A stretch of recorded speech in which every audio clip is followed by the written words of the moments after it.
It's pretty well known by this point that the central theme of My Hero Academia is the passing of the torch from the old generation to the new, one for all being an inherited quirk and everything. So it's no surprise that the show follows a bunch of kids through school, learning and developing themselves to become the next generation of heroes. But for the last 6 seasons, I've always wondered, why? Don't get me wrong, passing the torch is cool and everything, but it doesn't quite pack the same narrative punch as the main themes for some of the other shonen anime. Think the importance of friendship in Naruto. But as I watched episode 15 of season 6, everything started to make sense, if you looked at it from a perspective of an evolutionary biologist. Let me explain. In episode 15, we find out the real reason All For One was grooming Shigaraki to be his successor. He doesn't want to pass the torch along like All Might did with Deku.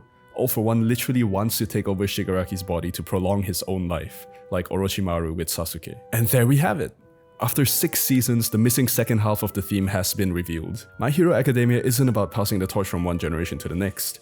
It's about passing the torch versus never giving it up. It's about gracefully accepting that your time's run out versus desperately clinging on to your last strands of relevance. It's about evolution versus stagnation. Stay with me here. It'll make sense, I promise. Evolution is a concept that has fascinated biologists so much over the years that they went and made their own spin-off field of research, evolutionary biology. And evolutionary biology concerns itself with answering questions like, why do jellyfish live forever? Why are humans programmed to die in 80 years? And why are chickens the closest living relatives to dinosaurs? The answer is simple: evolution. Rather, a lack thereof. For the jellyfish, that is. So there's a species of jellyfish that never dies. They're called the immortal jellyfish, and each individual jelly seems to have an infinite lifespan. Left alone, it will literally live forever. That kinda sucks for us, right? Because the average lifespan of a human being is like 80 years. So why is life so unfair? Why can't we live forever too? Does Mother Nature hate us? The answer is evolution. Again.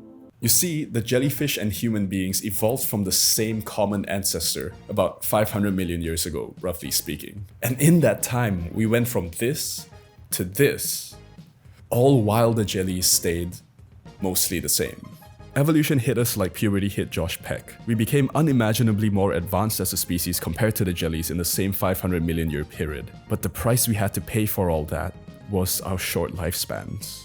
If human beings are good at one thing, it's adapting to our environments. That's how we became so advanced. We continually learned how to handle and thrive in an ever-changing world. And a big reason why that's possible is our short lifespans. Check this out. Every 30 years or so, we find a mate, reproduce, and give birth to a new generation of human being. This new generation will grow up in a relatively different environment than the old generation, and therefore will acquire a whole new set of skills that will help them thrive specifically in that new environment. That's the definition of adapting to your environment.